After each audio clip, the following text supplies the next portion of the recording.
Just another day TV.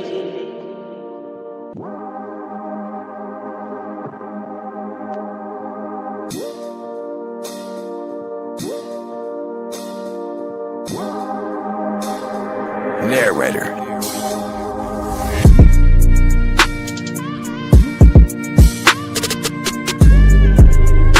Just another day TV.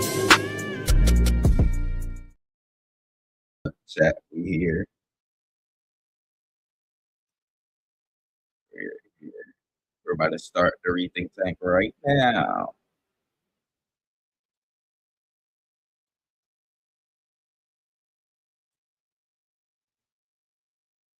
Again, we are live. Welcome back to the Rethink Tank Live, where the stories behind the headlines are usually bigger, stranger, and a lot more important than they first appear. Tonight, we're covering 3 topics that all hit one thing: who controls the future and who deals with the consequences. First, what's being called a silent war between rural communities and data centers as tech giants expand the infrastructure powering AI and the internet, while entire towns are pushing back over land use, energy consumption, and what it means to live next door to the backbone of the digital world. Then, the chocolate industry is facing a major shift as companies move toward fully synthetic chocolate. Not a substitute, not an alternative, but lab-created chocolate designed to replace the real thing as supply chains tighten. And finally, a story that 20 years ago would sound unbelievable, but today is just another Tuesday. A Florida hospital is now suing to evict a patient who has refused to leave for 5 months after being medically discharged. Where does medical care end and legal responsibility begin? We're talking infrastructure, innovation, and institutional limits. This is the Rethink Tank Live, so let's dive right in.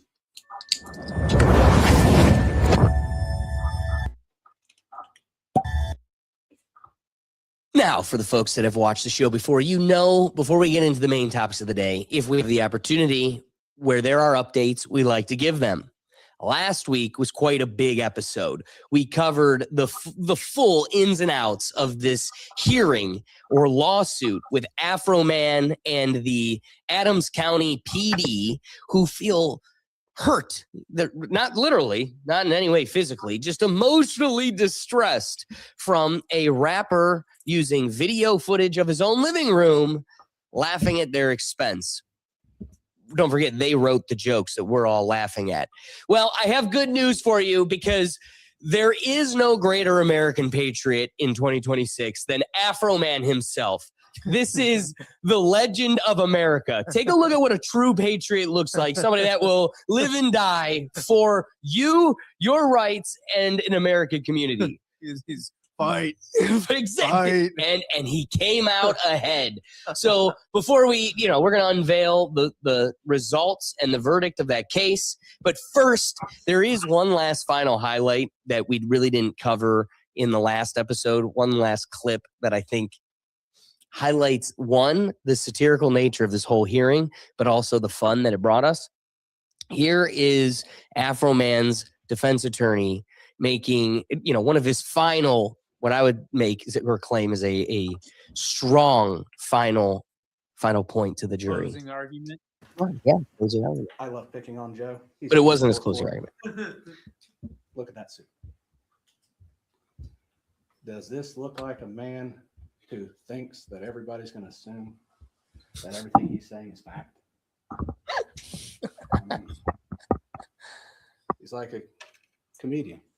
He exaggerates for the sake of entertainment. That's who he is. That's who he is. I'm not going to say it's tasteful to everyone, but some people do find it entertaining. His attorney I asked looks an like important question Ulysses about S. that. Grant. I said, do you believe everything in the newspaper? No. Do you believe everything you read on the internet?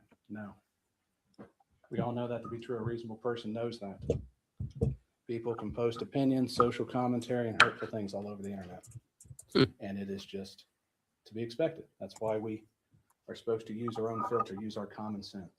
use our experiences in life. Sorry. While hurtful, it was not fact. It was music, entertainment. Stuff that no reasonable person would understand, Here we go. especially not a public official, because we see it on TV all the time. We see it on the internet. You see it on Facebook. Sometimes people want to turn off Facebook because there's so much political commentary and stuff. But that's expected. Do I expect everything I read is fact? I don't even think most of it's fact. I think it's everybody's opinion, and opinions are like assholes. Everybody has one and it stinks. But that doesn't mean they can't have it. That doesn't mean they can't express them. That doesn't mean they can't make a song about it. I love that. I Love think that. we missed it. We may have talked over it. He makes one point where he goes, when Lil Wayne said that her pee was the size of the Grand Canyon, did anybody really believe her legs were the size of And I'm like, the fact that it's even being presented in a court, like, this is serious. I mean, that guy caught a check pushing that argument. And so one thing that I do want to pushing that P. pushing that P the size of the Grand Canyon. Whoosh. Sanctions. Anyway, I do want to address one thing before we get to the judge delivering the verdict here. I want to give one little explanation because the internet was getting hot over this jury instruction. And while it may belittle a major feeling that comes from, you know, your evaluation of the case, the fact that this warrant came up unfruitful, the people are very upset about this jury instruction, thinking that it's manipulating the jury, a jury that still came out with the right verdict. But I do want to address that just to give a little, you know, education, a little background. I'm going to start calling witnesses, but I'm going to tell you what this case is about. This dude heard Lil Wayne and was like, Okay. what? This case is not going to be an analysis of why the magistrate issued a search warrant or what the facts were leading to the search warrant or the backstory of the warrant. That's the subject for criminal cases. So the fact that there's a search warrant is what this case is about, not the backstory of it. You hear people talk about criticism of the why and the whole deal. That's not relevant testimony. We're living with, there was a search warrant, nothing backstory. This case is not about excessive force in entering. The court's already determined as a matter of law that it was not excessive. You'll see testimony of damage, but that's a legal standard about whether it's more than customary or expected in the realm of a search warrant. So I don't, you know, we're about halfway through the clip. I don't want to bore everybody. So the whole purpose of this type of explanation is because, one, if Afro Man wanted to seek any sort of restitution or claim based on the fact that this warrant was unprecedented or, you know, an abuse of force, he would have to seek that out himself. Right now, he is a defendant, so he would either need to do a counterclaim, a cross-claim, or file on his own claim against the judicial officers or the police department that executed it. But the judge is only trying to refocus the jury into the fact that we are only here debating whether or not Afro Man's use of the First Amendment, satirical speech, the footage of his own living room, and discussing the real names and faces of the officers involved, if that is abusive, excessive, harmful, damageable, this is a civil action. So Afro Man, being the defendant, is only defending himself against that claim.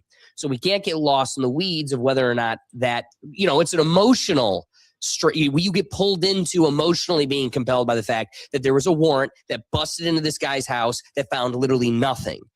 Well, it's its own claim, and they're trying to isolate that, which is why last week my major focus was Pablo Escobar in Miami with a table made of cocaine.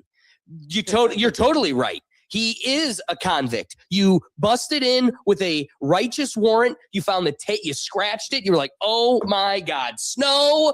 And you arrested Pablo right there on the spot. 15 years later, Pablo still has the rights to the video footage of his living room. Yeah. He paid his dues. So that's where, the legal experts force the jury and the dialogue to then just redirect its considerations. The judge isn't wrong for giving this instruction. However, we need to refocus to what is actually in the complaint. So, fine, concede that point. We won't even. We'll emotionally play with it. So you could strike it from the. There was this lady that my sister sent me this clip, and she's like, "You can strike it from the record, but I ain't striking it from my brain." And it's like, yeah, that's how that shit works. So yeah, they'll float out the reality that warrant was totally false. The judge goes, "Strike that," and then the jury's like, "Yeah, I'm gonna pretend I forgot that." So That's a bar. Literally. So now let's get to the exciting part. Judge, do what we're here for. Here. Looks like a skinny Colonel Sanders. With regard to decorum, Free chicken. I don't expect any response. Free Empire. Hold on, catch this. He's like, this is emotional. He's already prison. He's like, this is gonna get some responses. People are gonna cheer. People are gonna cry. Take it outside. With regard to decorum, I don't expect any responses from anybody. It's been an emotional case. It's been a well-tried case. This dude's like, I cannot believe I had to do this. I just want to remind everybody that how the verdict comes out isn't something of public comment. So if you have an emotional attachment to the verdict, don't express it. Wait till you get out of the building before you get out of the building. Your emotions out. So the verdict forms are properly executed, properly completed. Copies will be made available to the parties. In all circumstances, the jury finds in favor of the defendant. No plaintiff verdict prevailed. Whoop, whoop, whoop, whoop. Okay, now everybody calm down. Calm down. Don't get rowdy in the courtroom. Take it outside. Yeah, we did it, America. Yeah, we did it. For America. For America. Yeah, Ricky. Yeah. So he had some choice words outside the courthouse. Give this American philosopher the microphone, please. My house make a mistake and then sue me because as an American, all right. American, I use my freedom of speech and I talk about how you wasn't supposed to be in my house in the first place. I know we're not gonna have this topic again, so let me just, bro. The whole trial of these sideburns right here has been killing me, bro. The whole time. Are they sideburns or like side underburns? I don't know. Like, they've been killing me the whole time, and I know we ain't gonna hit this topic again. So I'm like, let me just say my piece. It's please. And then No, and then what?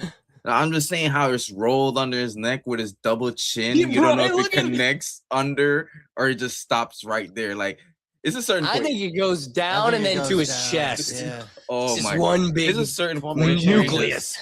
Get rid of those. Cause you still got the afro. You don't need the sideburns anymore. Just get rid of the sideburns and keep the afro. You know, the afro is still. What it is the afro got so large you couldn't see the sideburns, so they just had to keep creeping out of the afro. You got to know we're here. We're trying. Yeah. I didn't go down here and sue the police department. I fixed up the damages they made, and I sung songs about them to raise money to do it. They were unapologetic, and I did it the most peaceful, positive way I thought I could. Seriously, though. Honestly, his decorum was perfect and immaculate, and it was even better after he won. Yeah, and especially in a way that, like, this would upset most people. And instead, he killed it. Kept his cool. Things happen. You do your best and make it good. When life gives you lemon, you make lemon pound. I can't stop noticing the sideburns. I'm here. I'm home. If I go to a different area, I got to deal with a different police department. kicking down Logic. disconnecting my cameras and stealing Dude, my he's money. about to go on a So, world my tour. battle is Yeah, won too. here. I think I'm gonna lay my head. Where'd you get the suit from? I gotta ask. It's custom made. You know what I'm saying? Oh, is it? American dream. You know what I'm saying? I believe in the rags to riches story. I believe in the Cinderella story. He really is. Like, this is the story of the American dream. Oh, yes, it is. Yeah. Just a guy who made it in Ohio. This is what you want to hear about. This is what you want the justice system to actually be. Yes. And Like, I mean, one- this is a feel-good story. And what makes it better is just the one tear running down in one eye, like that. Well, it is sweat, by the way. I almost Oh, made that's the not a comment tear. earlier. Bro, he's been hyped. We are hyped outside the courthouse. And you said it last week. The best thing about this suit is the pocket square on the back. I believe in the American dream. Yeah, this suit stands for the freedom of speech and the American dream. Suit stands for the freedom of speech. It's quite literally a great line. And so true. The man is more loved and revered now than before he was talking about blind people in fish markets. Literally all of Adams County is hugging him. Yes. All of America. Yeah. That's what's awesome is Adams County, Ohio, America. Yeah. All behind this man. And it happened to be Afro Man of all people. Straight up. Well, can we agree this is the most reaching across both aisles we've seen in the political dialogue in easily a decade? This is easily the opposite of the OJ verdict. This is, yeah, right. Yes, literally. A verdict we all were cheering against the system. See, again, the people versus, we're going to get to the data centers, but it's really just the people versus them. Yeah, This, the ominous they. the government, the ominous they, and Afro Man brought it to him. Afro Man in that suit. in this suit. You know, let's go to Moist Critical because he kind of summarizes the whole thing perfectly. All right, I think that about sums it up. He has the freedom of speech to make fun of these officers. They are public officials. They went onto his property, breaking his shit, apparently even disconnected some of the security cameras, which I feel like that should be completely illegal to Seriously? disable, lawfully put up security cameras around one's own home. I think, and it seems court agrees, he was well within his rights to be making fun of these officers and using the footage of that raid in the subject of his songs, making fun of them, joking around, whatever he was doing with that music, using them. There should have never been a defamation case that went this far in the first place. But the fact that it did was a fucking slam dunk for comedy. So let's dive into some of the highlight moments here from the court case. It really was a slam dunk, but like everything, Moist Critical there was saying, they shouldn't have been able to go forward with this type. Anybody could sue anybody. Can they win? And clearly they can't, especially when Afro Man gets to go, no. Give me a jury of my people. Yeah. And very quickly the system's humbled. But like all sore losers or just losers in general, they can't just roll over and take it. But so I guess more than anything, this isn't the end of the story. If you thought that the Afroband saga was over, you would be wrong, because this email was sent out yesterday, Thursday, March 19th, by the Just hold Plaintiffs' the L. Counsel, which You. was Robert For God's Klinger, sakes, just and hold the here L, is walk what away. it says. So let's You. go through it. I am requesting a copy of the jury selection questions and answers in the above reference case from the morning of March 16th, 2026. I am requesting an expedite production of this recording/video, so please let me know when it is available. If there's any way it can be delivered electronically via an email link to the file, I would prefer that. Otherwise, please let me know if it might be available to pick up physically. Please let me know if you require advance payment and if there's any other information that you need. Thank you. So here's what's happening. The plaintiffs are appealing. Yeah, I don't need her explanation. I'll tell you. The plaintiffs are appealing. No. So they've asked for the jury instructions. Yeah. They've asked for the list of jurors. They're going to deeply harass the situation further to try to make a claim that, how do you find a loophole in jury instructions that couldn't have been more leaned in your favor? Seriously. And more than anything, it's just going to prolong the situation that the dude only has to make another song and he'll make tenfold enough legal fees to bury you and pay for a whole nother tour. My question is these lawyers doing it pro bono, or are they paying out of pocket for these lawyers? Oh, they're getting paid. Trust me, Afro Man's paying those guys something. No, So, not Afro Man's lawyer, the cops. Oh, the cops, they all band together because it's a cost benefit analysis. You know, if I can get my free payday from the rapper, you know, I can only pay maybe whatever, couple $1,000s in hopes of getting 2-3 times my salary. I'm glad they got caught holding the L on that one. Oh God. But yeah, I can't see them getting a W in the near future either. well, even if an appellate court opens it up, there is nothing appellate court can do but change a jury instruction or an interpretation of the case facts for it to go back to that same court to be retried. So we're just going back to Adams County to pull a whole new jury of Afro Man's peers, and we're going to think it's going to play out different. It ain't happening. Why? Because this is the public. The public takes on this opinion.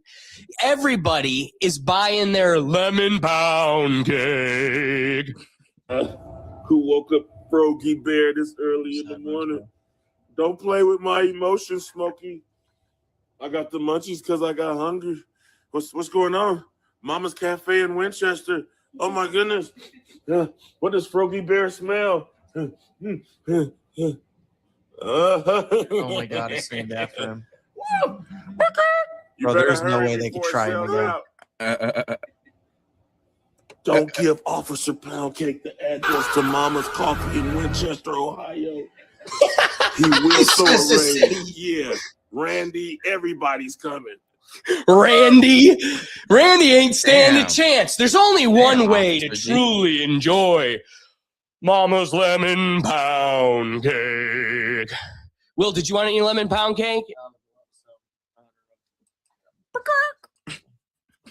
Nice. Got grandma's pound cake. You know, it tastes even better in the uniform. I get it. I get why a raid, when they're doing a raid, they give it the eyes. Pretty good. Lemon pound cake. Do I sound like I'm Ricky? You close. The thing, you know, I think Afro Man's onto something. There's a craze that's going to be going across the country. Nobody's going to be able to hold on to their lemon pound cakes anymore because, again, another trend set. Ricky, like you said, we're not going to be able to probably touch this topic again, maybe until appeal. So any wrapping thoughts or considerations on our main man, the only American patriot left, Afro Man? No, it's a good win for Afro Man. It shows this is a good precedent, they would say, for anybody like cops that want to sue over opinions.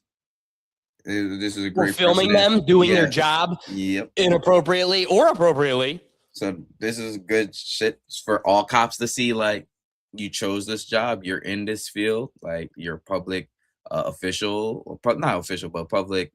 I want to say servant. There's another word. Yeah, but yeah, they are. But public servant. This is a better Well, word. Mr. Lawman Alex isn't. Oh, wrong one. Isn't Ohio blacker than me, Doug. one party state? Isn't Ohio one party state? Like you can just record. It doesn't matter. If you don't need two parties. Wait, so. but hold on. That's where you know these First Amendment auditors are so important, because the misconception of a two-party, one-party state that only applies in private. So if I'm recording you in a private space, I would need one person's permission. But if it's in public, there's no expectation of privacy, which means you don't need anybody's permission. You can just record. So this is where I look at like you were saying, they're public servants. They should kind of anticipate this without exhausting the dialogue of being in public versus not. There's no expectation of privacy when you're in public. There's surely no expectation of privacy when you're in my living room, bruh. What are we talking about? This isn't even the public square. Do you know what I do on that couch? No one's supposed to know what I do on that couch. But here we are. And I got a camera. I know. Like Diddy. I know what you do on that couch. Pound cake. Pound cake. You're right. You know, maybe I'll keep the aviators on for our last little update here because it sounds it's appropriate when we're going, you know, I'm going to try to evade this topic because it's going to plague us. When you're experiencing the onslaught of World War III, you really don't want to let it consume the moment. Just kind of touch upon it and move on because that's just the everything now. But we talked about the Iran things in the past, and we're just going to touch one little bit. Our Secretary of War, these are his words, and I'm telling you, the irony does not fall short on anyone. See if you can catch it as he talks about this important growing tensions in the Middle East. An energy-rich country could be, should be. Instead, like so many other places driven by a radical ideology, they've spent that money instead of investing in their people. And that's why you had millions of Iranians protesting, because they felt like their quality of life didn't match what it could be or should be. And what was the Iranian state? There's a reason we call Iran the #1 state sponsor of terrorism, because they took the money they make and they invest it in tunnels, and they invested in missiles, and they invested in launchers and UAVs. And we are. I just love where he's, you know, how do you think they'd feel? How do you think they'd feel? It's like, yeah, that's us right now, brother. It's almost like you're saying it would only make sense. He's comparing the situation, the rebels in Iran, like, why wouldn't they uprise? It's like, who are you talking to, them or us? But, yes, you know, that's not even the big one. Did you see the bigger update coming from this week is that Dr. Evil now wants to move into Cuba? When you say Cuba is next. Cuba. I do believe I'll be having the honor of taking Cuba. I love how the top of That's a his big head is honor. not Taking tan. Cuba. Taking Cuba in some form, yeah. Taking Cuba. I mean, whether I free it, take it, I think I could do anything I want with Looks it. like Do what Scott I want Evil to do. wearing a They're bald very weakened nation right now. Well, that's actually what Dr. Evil looks like. Is this in response to Cuba having a blackout, or is this just like in a general? No, he just was straight up. I'm thinking I'm going to take Cuba, and we'll see what I want to do. I know but- that's been on the table. When you say Cuba, No, he's just. I'm thinking I'm going to take Cuba. It's like, oh, that's just another Tuesday. That Dr. Evil. All right, because the doom and gloom doesn't end. Let's have a good time here, right? Before you get into it, we gotta have a week where it's just happy topics. Where it just I like the try- people that tune in though, they're like, "This is way too happy," and they complain. Yeah, It's just like where's the doom and gloom? Yeah, exactly. Where's the misery? I signed up for pain and suffering. All right, let's get into our first topic of the day: the silent war, the people versus data centers. I have a mouth of lemon pound cake. All right, let's talk about a conflict most people don't even realize is happening, but it's spreading fast across the country. What's being called a silent war between rural communities and data centers. Because while everyone's talking about AI, streaming, cloud computing, and the future of the internet, very few people are asking, where does all of this actually live? The answer is data centers. Massive warehouse-sized facilities packed with servers that power everything from your email to AI models to financial systems. And right now, tech companies are building them everywhere. We're talking about Northern Virginia, which has become the data center capital of the world. Entire neighborhoods in places like Loudoun County are now surrounded by server farms, and residents are pushing back over constant noise, massive energy use, and the transformation of their communities into industrial zones. In Prince William County, Virginia, locals fought a controversial plan to build a data center complex right next to the historic Manassas battlefield. Residents argued it would damage the character of the area and strain infrastructure, sparking packed town halls and heated political fights. Head out west to Oregon, and you'll find similar tensions. In places like the Dales, where Google built major data centers, concerns have been raised about water consumption, especially during drought conditions, as these facilities require massive amounts of water for cooling. Same story in Arizona, where data centers tied to companies like Meta have drawn scrutiny for their water usage in already water-stressed regions. Then you've got Texas, where rapid data center expansion has raised alarms about strain on the power grid, especially after the state has already experienced major energy crises. And that's just the U.S. In Ireland, data centers have grown so quickly that they now account for a significant portion of the country's electricity usage, to the point where regulators have warned about the impact on the national grid. In the Netherlands, the government actually stepped in and temporarily paused new data center construction in certain areas because of concerns over land use and energy demand. So what's driving all of this? Simple. Demand. Every AI query, every video stream, every cloud backup, it all runs through these physical machines. And as AI explodes, the need for data centers is growing exponentially. But here's where the tension comes in. To tech companies, these facilities are infrastructure, the backbone of the digital economy. To the people living next to them, they're loud, power-hungry industrial complexes that take up huge amounts of land, consume massive amounts of electricity, use enormous quantities of water, and often bring fewer long-term jobs than traditional developments. That's the disconnect, because the benefits of data centers are global, but the costs are local. You get the convenience of the cloud, but someone else gets the constant hum of cooling systems outside their backyard. Their bills doubling, tripling in cost. You get AI tools and instant access to information, but someone else's power grid is being stretched to support it. And that's why this fight is becoming more visible.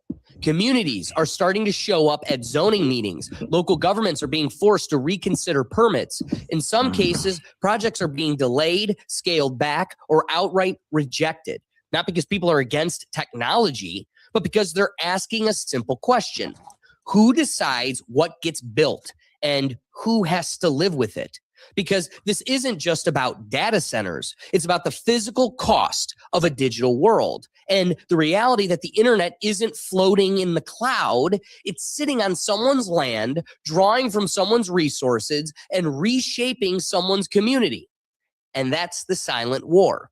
No headlines, no front lines, just a growing collision between the future of technology and the people living right next to it. And, we talked about Texas, Oregon, Virginia, all over the country. This one hits home closer to Ohio. First, take just a look at this image. I mean, right now, Virginia is the data center capital of the world. The future plans is to take over all the cornfields in Ohio and switch them into taking on that territory, being one of the data center capitals of the world. Here is Columbus, just about 30 years ago, 40 years ago. Nice. In not even half a century, look what we were able to do for the sake of data centers. Completely eradicated.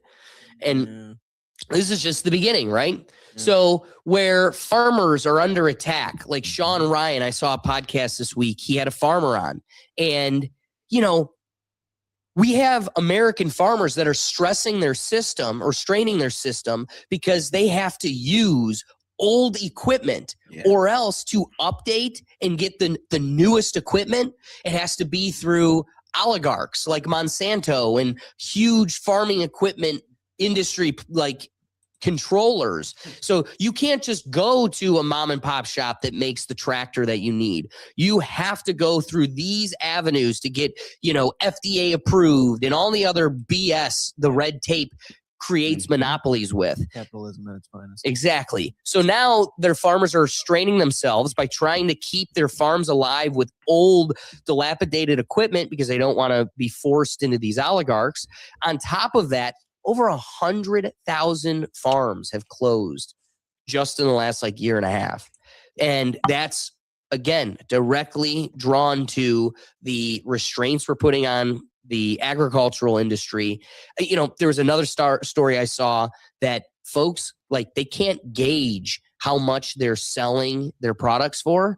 So the feed price is fixed by the system, and what you could sell your milk, butter, or meat for is also fixed by the system. So 8 months out of the year, they're actually operating at a deficit where the grain to feed the cows is more expensive than what they're allowed to sell the milk for or the meat. What's up, Doug? Well, like off the farm side, even too, like we've talked about this too, where in order to feed power to these data centers, 3 Mile Island has been bought by Microsoft, and they're reactivating it in order to solely power their data centers. Really? Not us. Yeah, not us, not our communities. That's what I was gonna ask. Like, yeah, what's that? When are they gonna start taking over country instead of oil, but just for the land for data centers? And You're seeing it. How about this? How about this? Do you know one of the largest real estate owners in the country is McDonald's? I am willing to bet you, as the public becomes more and more aware of goy slop and the poison we're allowing them to, hinder us with, McDonald's is eventually going to crash. And I wouldn't be surprised, instead of audibling their menu, they just wreck the franchises and turn them into data centers. Yeah, Doug. So we talk about land for data centers, though. One thing Microsoft did do is they have been studying putting data centers underwater, because then you don't need as much like cooling and power and all that. It's naturally cool down there, and you just attach it to all the undersea water cables. Wow. So they had been doing that and practicing that for a while. And that's probably because they realized you're running out of that space for these data centers. So they've been doing that. I did see that before. That's fascinating. The other thing about water is, like, they're taking water from, I seen this in Florida. They're taking water from places there's shortage of water. And it's not like the water goes back into the reservoir or anything like filters, right? When it goes in there, it evaporates. So it never comes back. So it's like, making so it's just going to rain like 50 miles east is just cooked. So, and it goes back to your topic that you had a couple weeks ago, like a month ago, cloud seeding with that smart kid. So if you put that together and they, they're going to have all this is like connecting, and I bet it's the same companies that has stake in every little pot. You think that would be funny if the data centers are also the cloud seeders? They're just, just ran by the guy with the mullet. Yeah, exactly. Nice. Doug, it's interesting you raise that, because real estate is going to be an interesting consideration. You've only got so much land, and then your cost of, like, you have to cool these data I was about to say, and then it's also twofold, because then you're also addressing the cooling situation without having to worry about piping it, getting like, a pipeline of water or however, but then also maintaining it, all that. You're tapping it right into the system too in those underwater cables. Right. But it is funny, like, this is the oxymoron that the industry has evolved into. Bill Gates himself has completely abandoned the environmentalism approach and goal, because he sees there's significantly more value in the technocracy that's coming on its way, and instead screw the environment. I'd much rather control and own the people. So he completely abandoned environmentalism, because look at the cost of environmentalism is the technocracy. A good guy. What a good guy. Good man. You should get a vaccine from him. You should get corn from him. Speaking of good guys in tech, let me take a moment. There's a new Fortnite season. I gotta say, the last 2 seasons have been They've been bad. They've been dookie. They've been really bad. This current season, I'm like a week into it. It's awesome. Oh, is it? It's so awesome. And is Ice Spice back? No, I'm the Ice Spice in the game. But the new season's super great. So definitely a big fan. But I bring it up because there's very few honorable people in the tech industry, and those that are influencing the direction of our future. Here's the owner that built Fortnite, he is quietly buying up America's forests and refusing to let anyone touch them. We think it's admirable, but in reality, he's just trying to make real life Fortnite. Yeah, probably. We're about to praise this man, and in 20 years, they're going to be like, he's just killing people. Yes. He's just dropping them in. Deadliest game. So Akash Gupta is someone that worked with the owner of Epic Games, or the guy that created Fortnite. Huge dub. And here's his testimony. I worked at Epic Games for 2 years. This is real. And the strategy behind it is smarter than most people realize. Tim Sweeney has spent nearly 2 decades buying North Carolina forest land, 50,000 plus acres across 15 countries. He's now one of the largest private landowners in the state.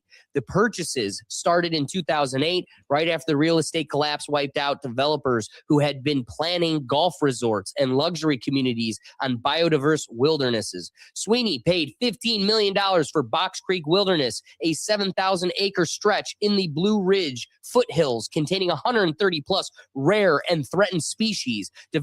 Developers had owned 5,000 of those acres before the crash. He bought them for conservation prices when nobody else was bidding. He runs the acquisition through an LLC called 130 of Chatham. He buys the land, holds it for years, then either donates it to the U.S. Fish and Wildlife Service, sells it at a discount to state parks, or hands it to land trusts. In 2021, he donated 7,500 acres in the Roan Highlands to the Southern Appalachian Highlands Conservancy, largest private land donation in North Carolina history. I mean, get rid of Ricky. Where'd you go, Rick? Where'd you go, Ricky? Cowboy Carter. A billionaire worth roughly $60 billion is spending tens of millions acquiring wilderness specifically during economic downturns, then giving it away or placing it under permanent legal protection. The land will outlast him, Epic Games, and Fortnite. That's the part that separates Sweeney from billionaires who write checks to get their name on the building. The building depreciates the forest compounds. I hear what he's saying, but I disagree. It is not outlasting Fortnite. Nothing is outlasting Fortnite. Nothing is outlasting Fortnite. I could agree. Yeah, that forest will be turned into a data center, and Fortnite will be on a new season. Exactly. You know, we thought Elon Musk was buying Twitter for admirable reasons. We got humbled. You know, this guy, he's a billionaire. All he wants to do is go to space. No, he doesn't. Like, what happened to that? He's still. Oh, what are you talking about? They're going to be going to Mars here shortly. Nothing stopped there. They're full speed ahead. I know. We just haven't heard many stories of rockets. Yeah, no, mankind. Exactly. No need to commit to bettering this planet. Just start rebuilding the next, which is probably what happened to Mars 1. They were like, go to Earth. Damn, this is a problem. They screwed it up again. They sent over a T-Rex. So one last, we've got a few considerations for these data centers, but one thing that I find, we got excited about Afroman. That's a true American patriot. It's a happy story, but I don't think anybody takes the cake from my main woman, Ida. Ida Huddleston, I think, is truly what an American hero looks like. Guys, I don't think chocolate's supposed to look like this. Nope. That's not Ida. That's earlier. That's coming later. She's like, I gotta give you a piece of my mind playing that video. Oh wow, I got him switched. Yeah, I'll stay and hold and feed a nation. 26 million doesn't mean anything. Some people might find it hard to understand how Delcia Bear can turn away a 26. If it's my way, I'll stay and hold and feed a nation.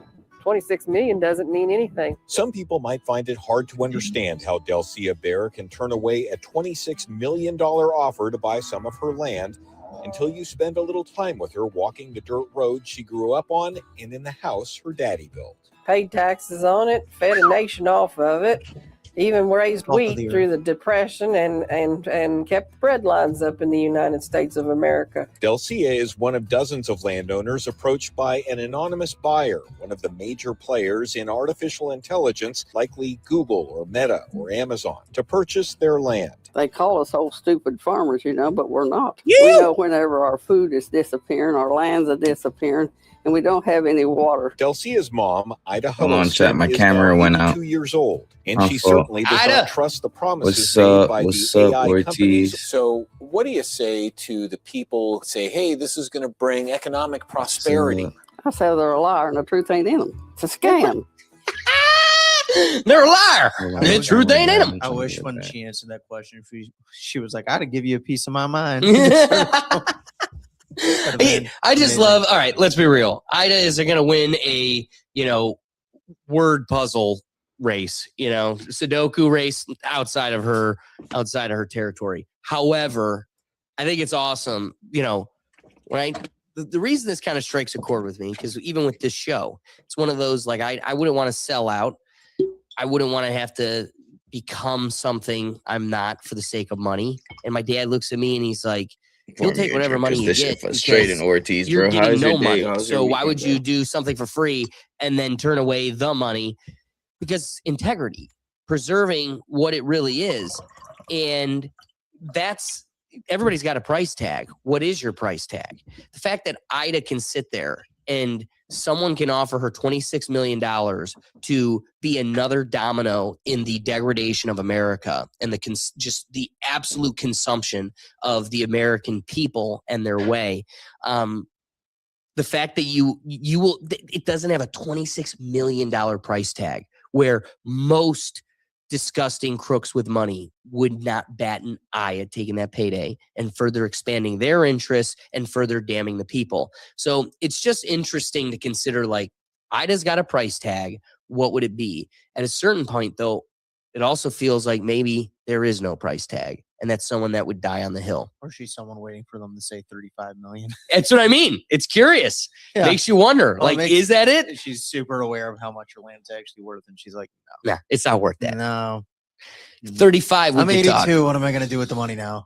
That's what you hope it is. Yeah, It's one of those I'm dying with it. And Yeah, this isn't a young woman farming anymore. She's like, I made a career out of this. Why would I give up now? But at the same time, I look at people within our circles of people whose parents had businesses and the boomer kids adopted the business. All of them eventually sold out, except for the Gamleys. Ken Gamley, who took it over. There's also 4 other siblings that bought out. Yeah. So it's just funny, Ida might hold the line, but it's even less likely that the next generation does the same thing. Oh, yeah. I mean, you got to want to do it. You got to want to farm that land. You got to really have it in your DNA. Which, again, going back to that most recent episode of Sean Ryan's podcast, where this farmer, his grandpa ran it. Dad sold it. He went and bought it back, and the developers cleared the whole land for development. So based off of pictures and everything else, they built that thing board by board, and he rebuilt his family's farm.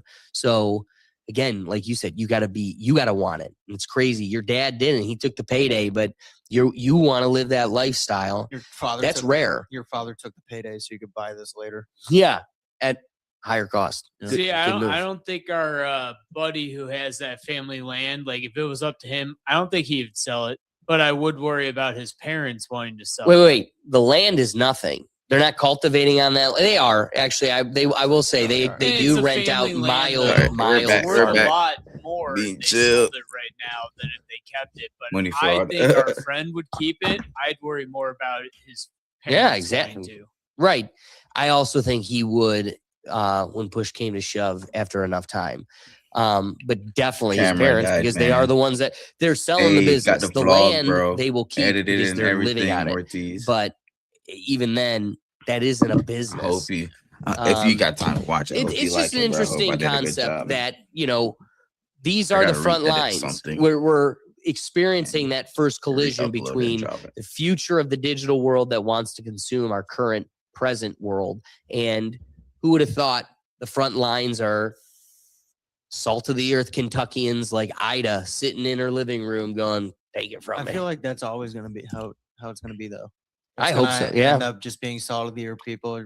confusing. until the government decides to eminent domain the land.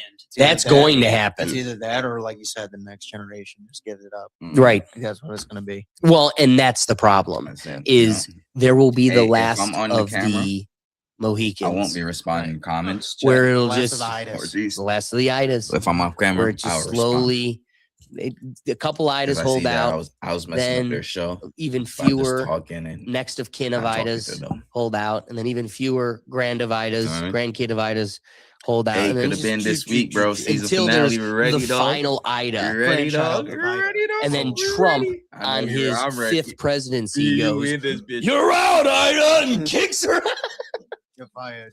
You're fired. He needs to bring that. No, he doesn't. We Yeah. we could get rid of him. We just get rid of him I think entirely. NBC owns that probably. I think you're right. I could guarantee you're right, which is why he hasn't said it in either presidency. Can't I can almost family- guarantee you, which is weird because how do you stop me from saying a tagline? To be honest, for the longest time, The Apprentice was gone after his first presidency. me out. You couldn't watch it anywhere. It's back on to stream now. It's back. It's back. It's back. It could have been. Yeah, we gonna be, dog. You watch it and you go, Yeah. "Oh, this was part of the Still gotta script send all you the that time." link, too. Like the whole time, this was all part of the plan. It'd be We like- thought we had autonomy. It'd be like if Snooki became governor of New Jersey. You'd be like, wow, I saw her get arrested. No, when you go back and rewatch it, it's very like, oh, that was all propaganda. Like they created the president back then because this is a nobody that they made out to be. Like nobody, as in how many real estate developers are made out to be this royal empire of business? It's just, again, you have a memory of what it is. I went back and Alright, let's rewatched move it on like this topic. a year ago, maybe. You go watch an episode. I tried. I was like, let's see if how many episodes, just 2-3 episodes in. You're like, this is so let's move on with this propaganda. topic. Like it is That so. was it on their chat. Had to be It's short. The guy's one of the greatest entertainers ever. That's what he is, I'm watching the though. Hornets you game see- right now too. honest to Dope, goodness, dope, with dope. the lens and perspective of Who win time, it? views totally different. I might have to go back and rewatch him then. 'Cause Yeah. I've thought about it. I was like, I wonder how weird it is. Like, Oh, going it's- back and seeing it, and you're like, Every Oh, view, yeah, like, is, this is every two-time view is president, money in like- Trump's pocket. Royalty. I don't really think could it's care like less on that. giving that at this point. Yeah, he's got all the pennies. Yeah.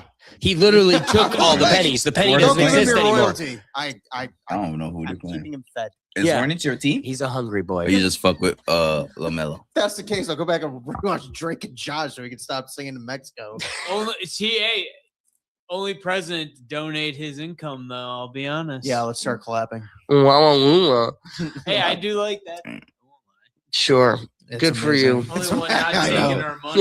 Yeah, and then he uses his insider information to just totally grape us of all our dollars. But Yeah. I'm glad he Oh, donated is his daughter married too? $200,000. Oh, yeah, them that's why I boys. stopped hearing. Yeah. Did he Hello. profit off of every decision he signed Nothing on into that law back. for the last year and a half? Yeah, I forgot. What politician doesn't, though? It's the problem. Yeah, no, not him. Done. He actually ran on not being that. That was actually like the whole premise is that's all of them. I'm not the swamp.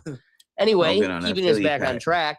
Happier thoughts. Speaking of data centers, it is crazy to think my dad's an engineer. He worked with architects, engineering firms. This is what an office looked like back in the day. So prior to AutoCAD being developed in 1982, this is what an engineer firm looked like. Giant rooms full of giant tables, guys on top of each other, laying on desks. I mean, we're talking super, super fine details, all handcrafted, very intentional and detailed.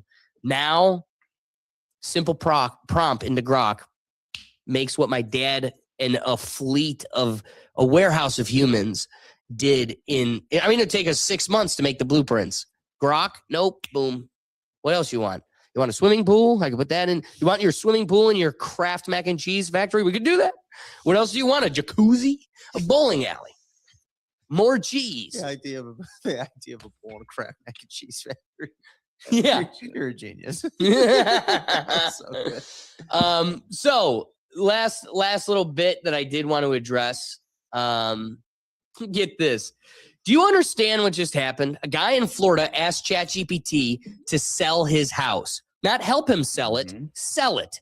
Pricing, Yeah, I've seen marketing, this shit. showings, contract, everything. Did that Sold shit, in cut out the 5 middleman. days. The average real estate agent takes 6% commission on a $400,000 house. That's $24,000 for what? Putting it on Zillow and sending you emails? This man paid $20 a month for ChatGPT and did the whole thing from his couch.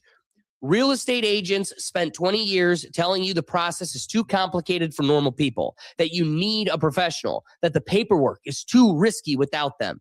It was gate kept. And a chatbot just kicked the whole gate open. Lawyers are next. Accountants are next. Financial advisors are next. Every profession that made you feel stupid so you'd pay them is about to get the same treatment. The middleman is dying, and it's not dying because AI is smarter than them. It's dying because AI proved you were always smart enough to do it yourself. You just weren't allowed to, or nor did you have the patience to actually get through it. But I just love the delirium of just like, oh, we're here. Real estate AI agents, here we are. And then the last bit, this is one. Did you realize after pouring $90 billion into the metaverse, Meta has announced that they're shutting down the VR platform in this June.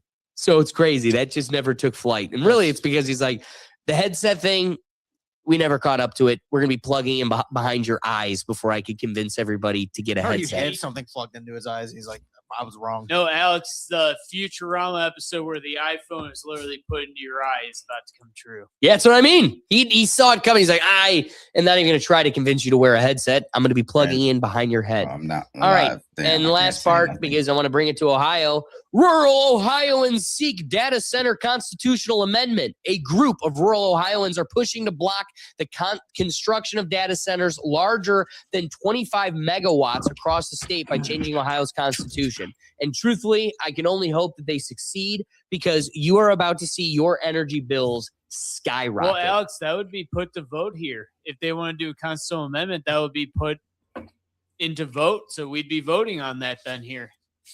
So you'd have your say on that. Hey, Doug, I don't know if you saw, Ricky's got some comments for you.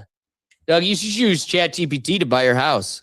But then Randy wouldn't have an excuse to kick I it. kind of want to give my friend the commission. Oh my God! you know? If you did that to Randy, yeah. Could you imagine? You'd be written out of the will. Yeah, dude. I forgot about Randy. My fault. There's no will for Randy. If anything, he's in my will. I'm the only one who's prepared for the future. I just love that Doug is a what's it called? A not a what's your what to his kid?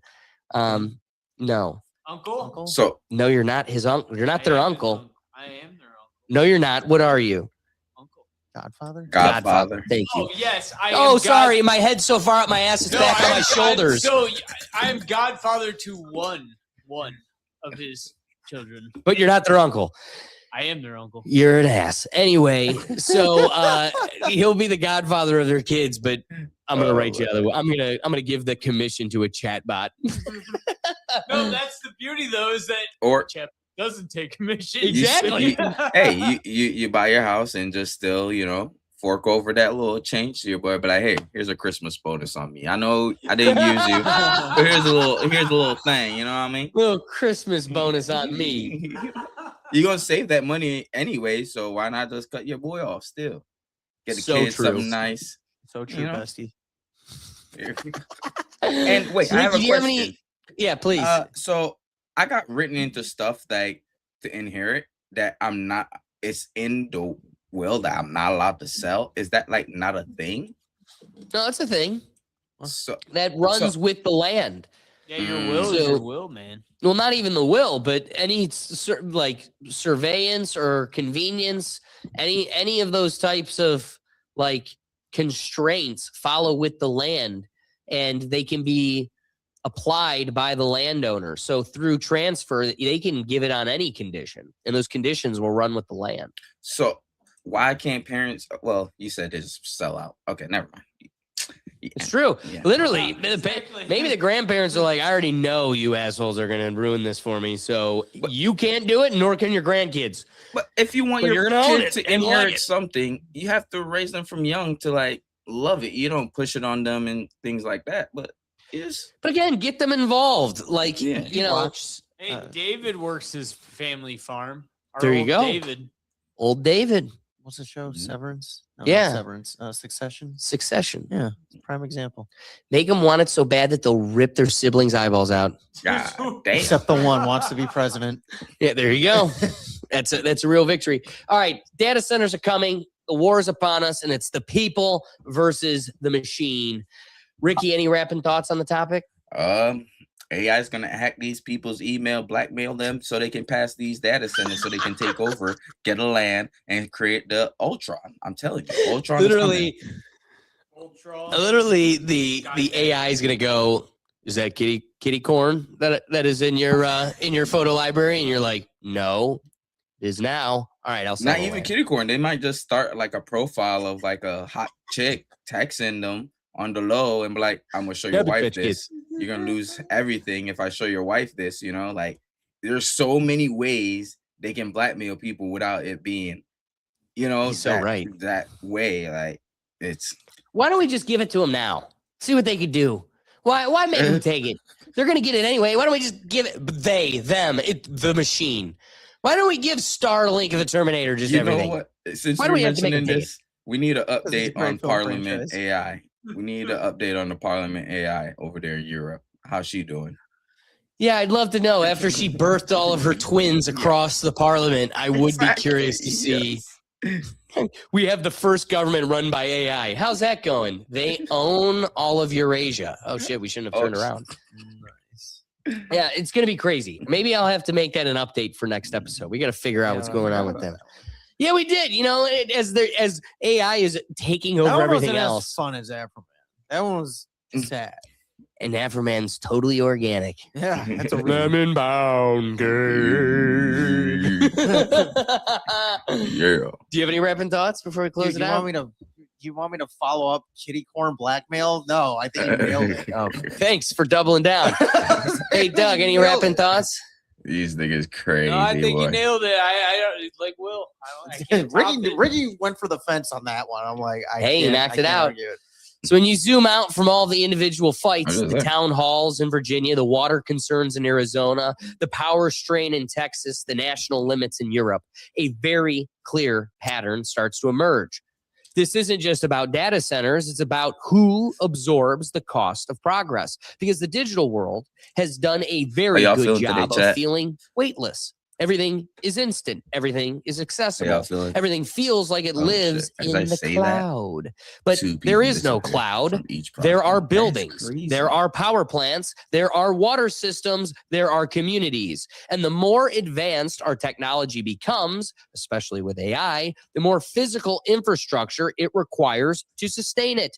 What we're watching right now is the early stage of negotiation that hasn't been fully defined yet. How much land do we give up? How much energy do we allocate? How much local disruption is acceptable for global convenience? Because the incentives aren't aligned. Tech companies are rewarded for scale and speed. Communities are forced to deal with permanence and impact. And when those two collide, you don't get a clean policy debate. You get resistance, not because people are anti-technology, but because they're starting to realize that the benefits of this system are distributed broadly, while the burdens are concentrated very specifically. And that imbalance doesn't hold forever. At some point, either infrastructure adapts to communities or communities push back hard enough to reshape how that infrastructure gets built. And that's where this is heading, because the future isn't just going to be decided by what we can build. It's going to be decided by what people are willing to live next to. Okay, speaking of which, you know, with all this pound cake, I gotta tell you, it's making me a little bit hungry. So let's get into. Hey, that was good. I ate my whole slice. It was pretty good. I'm not gonna lie. It's the first edible thing. Now I can understand why Officer Randy's willing to throw it all away for Grandma's pound. Whoop, almost made a mess. Yeah, that would have been clip. No, you're good. You're good. Wow. Clip it. Needed to clean it. Only the cleanest here. Yeah, no. That's the first edible thing I've had in like 20. Is it cake? Like, all right. Speaking of things we shouldn't be eating, Oreo, Cadbury, and Toblerone commit to completely synthetic lab-grown chocolate by 2027. All right, buckle up because this story sounds like a mashup of Willy Wonka and corporate cost-cutting, except it's 100% real and already underway. Big names in candy aisles like Oreo, Cadbury, and Toblerone have publicly committed to shifting their chocolate products over to an Israeli lab company that produces completely synthetic lab-grown chocolate by 2027. Not some ingredients grown in a lab, not a recipe tweak, completely synthetic chocolate. Why? Because in the minds of these companies, a lab is cheaper than a farm. Cocoa prices are volatile. Climate change is stressing crops. Supply chains are tenuous. And increasingly, companies see lab cultivation, growing cocoa fats, flavors, and compounds in bioreactors, as a way to stabilize cost and control production without depending on harvests from West Africa farms or tropical climates. The pitch from industry is predictable. Sustainability, environmental responsibility, future food innovation. But let's be honest. When major corporations say the cheaper process also happens to keep profits steadier, you know the motivation ain't just humanitarian. Here's where it gets even weirder. Consumers aren't reacting well. Some early lab-grown chocolate products have already hit the market under smaller brands, and folks describe them as, well, not chocolate. Not the way we grew up knowing chocolate. Not the thing that melts in your mouth when you're 8 years old with a candy bar in your hand. Some Mallies. Mallies is far from this dialogue. Yeah. Mallies is a true blue. That's all I can think of. Come to Ohio. Taste real chocolate. Buys their chocolates from a factory and just makes it into their own. It's Not a synthetic lab made by the good people. And now this is blown up into a full-on consumer backlash, highlighted by one of the most public lawsuits in the candy aisle in recent memory. I love this one. The Reese family. Yes, the family behind the iconic Reese's peanut butter cups has filed lawsuit against Hershey's, claiming the current product is basically inedible. Their position? The candy sold today under the Reese's name tastes so fake, so artificial, so devoid of authentic chocolate and peanut quality that it isn't even recognizably what made the brand famous. The claim in the lawsuit goes beyond branding. Also, it's a lawsuit filed by the grandson directly of the Reese family. It argues that Hershey's has effectively eroded the quality of the product to the point that it no longer delivers the taste consumers expect, and that the company is misleading the public. Facts? Now, right? Now, Hershey is defending itself by pointing to evolving formulas, rising ingredients costs, and evolving manufacturing processes. But consumers aren't buying it, literally. You gotcha, because there's a broader cultural context here. For generations, chocolate has been a real food, a crop grown on farms, harvested by human hands, and transformed into something sweet and comforting. There's an emotional, almost nostalgic attachment to real cocoa that no lab simulation has really matched yet. Calling your product synthetic chocolate doesn't just change taste buds, it challenges identity. And when big corporations roll out lab-grown versions under the promise of the same taste, cheaper, sustainable, but many people find the result tasting hollow or fake, a backlash is inevitable. So you have two big trends colliding. One, corporate optimization, where profit-maximizing companies see lab growth as a way to cut out agricultural risk, stabilize costs, and future-proof supply chains. Then that goes against the second point, which is consumer expectation, where millions of people still want real taste, real ingredients, real chocolate, not bioreactor versions that taste like a shell of the memory of chocolate. And the Reese lawsuit has become the flashpoint, a symbol of that cultural clash. People aren't just annoyed, they feel betrayed. Because if your favorite candy sprinkle or childhood favorite starts tasting like engineered food chemistry, you don't just reject the flavor, you reject the premise that companies can claim authenticity while delivering something engineered in a lab. If you want to react, and that's why this isn't just a candy story, it's a cultural moment. It's where food technology meets brand loyalty meets nostalgia. And millions of consumers are now asking, if chocolate isn't chocolate anymore, what is it? Do it tomorrow. And who gets to decide? So as we watch Oreo, Cadbury, and the Toblerone march towards synthetic chocolate by 2027, keep an eye on the public reaction. Because if people revolt in the snack aisles the same way they've revolted in beverage aisles, farm-to-table movements, and craft food trends, this shift might not be a smooth march forward. It might be a backlash with a bite. Doug, what do you got for us? I was just to say, like, you're bringing up a good point with the change in the formula and all that and the taste. We were willing to accept shrinkflation to an extent where a dollar bar used to be this size and now a dollar bar is like shrinkflation. Shrinkflation, man. That's what it is. But if you're going to charge us the same price for something that is subpar, we won't take that. He's got a point. No, it's a good. Growing trends. I get it. My bag of Doritos is just gonna every year get more and more air, less and less chip. But damn it, if I'm gonna eat poison, keep it what I know and love. Oh yeah, don't switch up a good thing. All right, real quick before we get going any further, Doug, click yourself. Can you catch?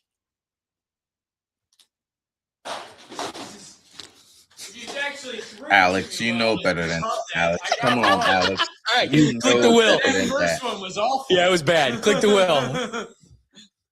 All right, let's try. We got these Reese's. Let's. Doug, you go first. That's the second thing. Tell me what you think of it. Does it taste like you remember? That's the second thing, Alex. You didn't tell me to get. Now I'm left out of the show, bro. This ain't right. Where else do you get Reese's? No. That tastes awful. I don't think it tastes bad. Chocolate and peanut butter. It's like crap. But fake chocolate and fake peanut butter. And here's what I'll say. We just talked about this. Pretty close to what you remember. I was going to say pretty close. We just spoke about this in the topic before about people selling out and stuff.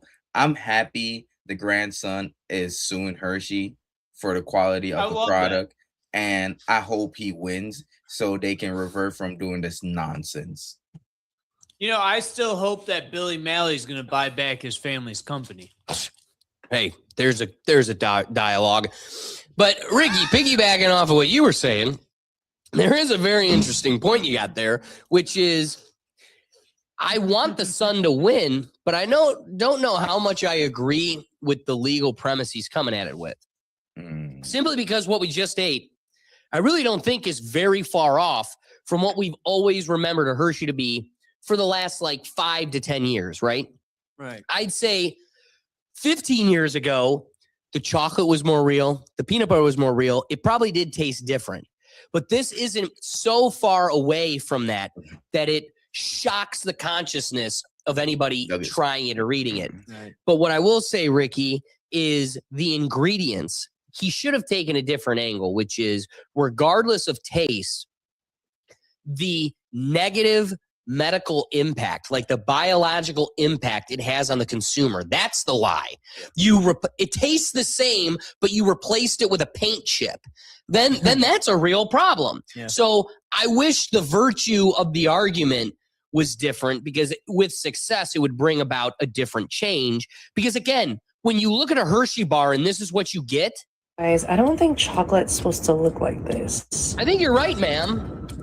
And that's how Why is it tastes. so like elasticy? I would love to see how durable that is. Just go up to someone. That's how they taste it. Dude, You know? I'm sorry. This is not edible. That is plastic. Yeah. And correct me if I'm wrong. I'd like to hear your guys' thoughts. I literally can't eat Hershey's chocolate anymore. Not anymore. Yeah, nope. not anymore. Nope. You taste it, and it literally tastes like plastic. Yeah, but the It Reese's I'm feels eating- like It plastic. doesn't even melt. Like the chocolate doesn't melt in your hand if you hold it long enough. You know Yeah. what I mean? Yeah, well, and she's proven it. Oh. This should be totally melted, and She should have instead it's residue on her finger. yeah, no residue, and it's just a floppy mess. And what Hershey's really up against, you know, every summer I'm reminded why I should never put a penny into Hershey's, and it's you try to have a s'mores party, you know, have a campfire now. It is not exactly like you said, Doug. Can't do it. You got to go to the Yeah. Okay. Now you've just made your campfire like $200. Seriously. Like Save that Mally's penny. is great. It's stupid expensive. Save that penny and spend $200. Trump took it. Remember, you made me give it to him. Yeah, I don't even have a penny. Yeah, I don't even have a penny. We're out of pennies. Give him a nickel now. Hey, all I know is in 2027, if I'm going to be buying Oreos, I hope it comes with a wall of kiss. Dude. Well, it's gonna. Chocolate is coming to shelves in 2027. Oreo, Cadbury, and Toblerone are already funding the Israeli biotech producing it because a lab I is laughed so cheaper hard than a when you farm. said that. Cadbury has been quietly replacing your chocolate every single year. This dairy milk isn't legal chocolate in 27 countries. The cocoa butter was replaced with vegetable fat, a cheap blend of 6 industrial oils. What remains is diluted with polyglycerol, then flavored with petroleum vanilla to mask the waxy taste. Soon, Fake chocolate. even that gets replaced. You'll be eating cells grown in a pharmaceutical tank. Exposure flagged lead and cadmium traces with an So again, be sure. Do not forget who's doing this. Like, and be conscious of it to avoid those products. It said it's banned in 27 countries too. Yeah. So The think funny about this. festival.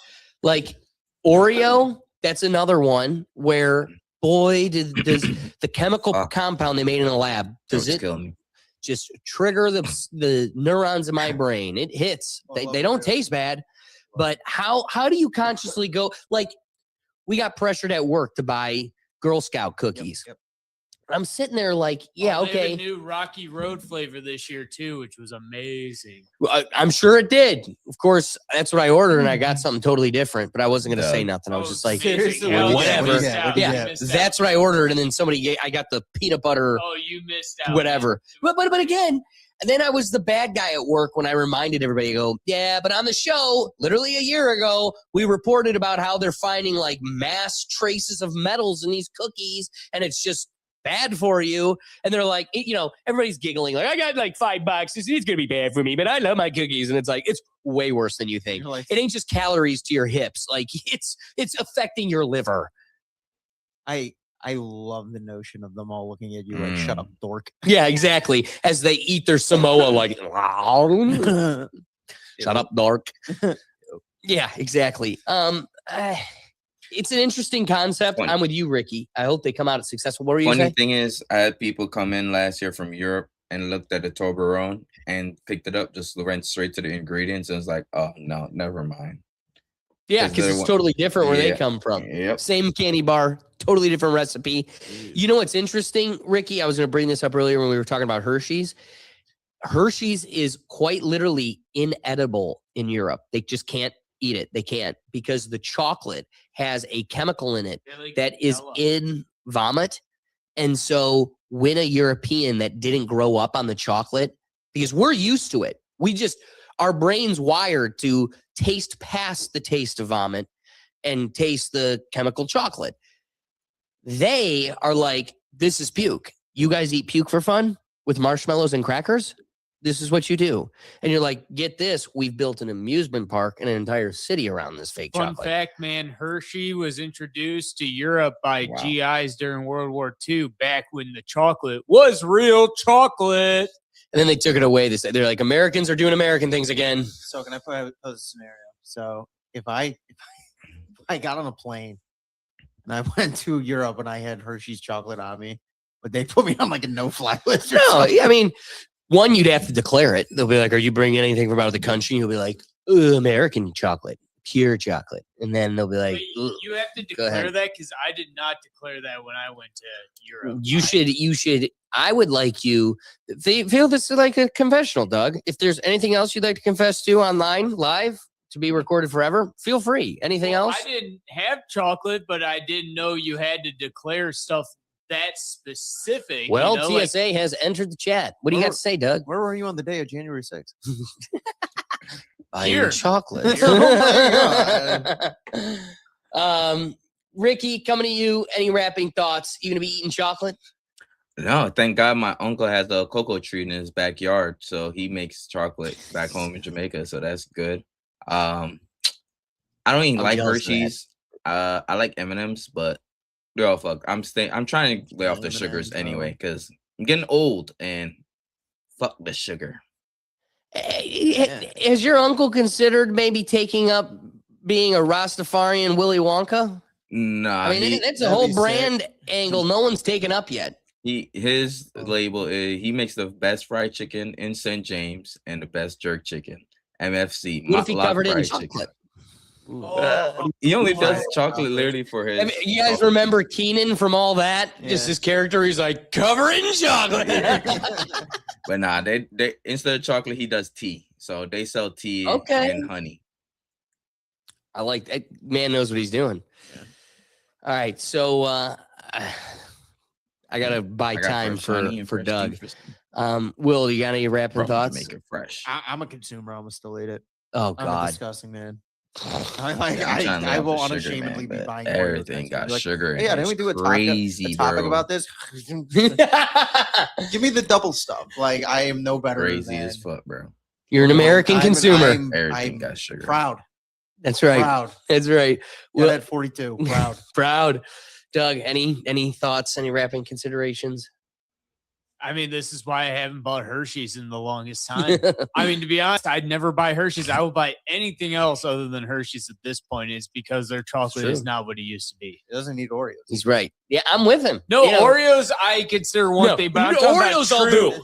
I'm talking about true Hershey's chocolate. It's not what it used to be. Are you gonna buy Toblerone or I've never had Toblerone in my life. Yeah, what is that? Yeah. Right? Oh, Honestly, bro. what is Toblerone? It's like I a will send y'all some Toblerone. They're so fucking It's good, like a bro. You were taffy saying that- that the whole time. I was like, that's not real. No, Bro, it's You've like never yeah, seen it's this? true. This is Swiss chocolate. It's incredibly good. It's It's so got Oh, like I guess it's toffee not in it. I may have seen But it, again, I you may don't have buy tried it here in America. You want to go buy it like at a duty free Mhm. outside of the country, or you go see the mountain on it. That is the mountain that we skied when we went to Switzerland. You're gonna be like, that's the mountain. So that's why it's like Swiss chocolate and Swiss cheese is what they're known for. This is like their very commercial brand. It's sad that Toblerone is like, dude, it is the cleanest. It's like affordable Mally's. It's like Walter White level chocolate. Yeah, literally. And Crystal blue persuasion. well, now it's going to be the artificial. What did it do when it changed from, was it white again when they were catching the knockoffs? Yeah. It wasn't blue anymore. It wasn't blue enough. Yeah, They so brought in Jesse and they're like, figure it out. so Oh they my turned God. Toblerone to the white enough. So here's the takeaway after unpacking the lab-grown What do you chocolate mean, story and the Reese's Girl Scout lawsuit. cookies used to have bags. This isn't just about candy. It's about what happens Bag when of hot corporations prioritize profit Man, and Doug efficiency over very authenticity clumsy, and human bro. experience. Lab-grown chocolate might be cheaper, scalable, and easier to produce, but it strips away the connection to the land, the farmers, he be and the like, centuries of craft I'm that surprised he gave ain't chocolate cried its that he identity. went and hit The public metal backlash thing. and now the Reese family cap. lawsuit That's the- highlights something bigger. Trust is fragile and nostalgia matters. You can't simply replace a beloved product with a synthetic facsimile without consequences. Consumers are starting to demand accountability and quality and transparency, even in markets where cost cutting is king. And there's a philosophical layer too. When a lab can replicate a product perfectly enough to satisfy functional needs, but fails to satisfy emotional, sensory expectations, it forces us to ask, what does real even mean anymore? In the end, this story is a cautionary tale about the collision of technology, commerce, and culture. Synthetic chocolate may be inevitable, but so is the question of whether society is willing to accept a world where everything can be engineered, yet nothing truly feels authentic. The Reese lawsuit is just the opening bite. The debate over authenticity, value, and what we're willing to accept as real, as it only is getting started. Okay, last topic of the day here. Let's talk about a story that sounds absurd. And it is, but it's also a symptomatic element of a system that has swung away too far in favor of tenants at the expense of property owners and institutions. A hospital in Florida is now suing to evict a patient, not from their home, but from the hospital itself, after 5 months of refusing to leave following discharge. 5 months. That's right. crazy. This isn't about medical care. It's about someone taking advantage of a system that increasingly protects the unproductive at the expense of everyone else. Think about it. The housing system has been so tilted towards tenants and the courts so protective of the unhoused that even a hospital whose bed space is designed to save lives can be held hostage by a single individual. Meanwhile, landlords and property owners are left holding the bag. During the pandemic, eviction stays were in place nationwide. And for good reason, allegedly, yet states still collected real estate taxes from the property owners who were carrying the financial burden. The irony is almost comic if it weren't so costly. So we've arrived at a world where housing rights have expanded so aggressively that any space, even a hospital bed, can effectively become a tenant's stronghold. Productive members of society, whether landlords, healthcare providers, or taxpayers, are left out in the cold, forced to subsidize those who refuse to participate in the systems responsibly. This isn't just a hospital problem. It's a reflection of a broader policy failure when laws favor one class of people so heavily that justice and accountability are nearly impossible. You get situations where basic operational norms like discharging a patient break down entirely. And for those paying the price, everyone else, ChatGPT, create the the real app estate and create owners, the everything. healthcare system, I don't the know. productive citizens But trying you do to keep anything with society ChatGPT. functioning. They're the ones stuck Download footing the ChatGPT bill and ask while them the where that system start your- continues your to own reward inertia, lift up entitlement, and see and what it is, man. frankly, lawless Just a occupation. thought. The story isn't about a hospital failing. It's about a society that has made it legally impossible to balance rights with responsibility. And we're starting to see the fix my dad. consequences in real time. Beds blocked, landlords punished, and justice itself put on hold. Now, mind you, this is something that we could only see come out of Florida, but Yeah, they've been making a recurring appearance now on the show. boy, do they. Like Brad Richardson said, only in Florida. Yeah. You know, this is so That's on. what OF should stand for now. Only Florida. Only yes. Dolphin OF. USA. Yeah. But it is wild to consider the fact that you could have a patient overstay their discharge by 5 months before some hospital administrators like, so what? Let's get the law team in here. There's You got to go through an eviction proceeding. There's literally a squad in a hospital. You can't Literally. do trespassing, like No, you're not- dude, They're by law required if they take federal money. not even that. This is such a weird Loophole. balance. It's a loophole Yeah. because you don't get squatter rights or tenant rights without some sort of lease, some sort of exchange where, you know, there's a lease I signed. Well, that's not in this case. So there must have been, he's making the claim, an argument where there's an exchange for rent. Well, because they charge you $100 a day to be in the hospital, that isn't rent. This isn't residency. This isn't rent for residence. This is payment for services. Part of the service being housing. You can't claim residency at a restaurant. Just Great because point. you pay for I mean, service doesn't mean you can stay there. Yeah. Right. So the fact Doug raises a great point. The fact that we even have to go to a courtroom to argue such a basic point. What do you say, Ricky? What does he eat? How does he eat? How does he like? Well, they're giving the hospital food. Why? Because he's paying. So I read this article. So they went there because under any hospital that takes Medicare federal money has to treat you until you're stable. And then if it's an outpatient procedure, you can be discharged. But they're required to keep you there if you're in critical condition. And then apparently this patient just refused to leave. That's what it is. Apparently they just refused to leave. Right. Bring back That's the craziest part. I'm not going nowhere. Because if we had crazy houses still, still, and my orange juice. if we still had loony houses, could have just moved him right over there. Man, But they Reagan have to strikes want to again. leave. They have to want to leave, and this patient doesn't want to leave. Well, and again, It would be- Reagan, another but victory. It would No. be just transfer him to another part of the hospital. But Just they have to agree another to want to building. leave. Like again, you got to think about it, Ricky.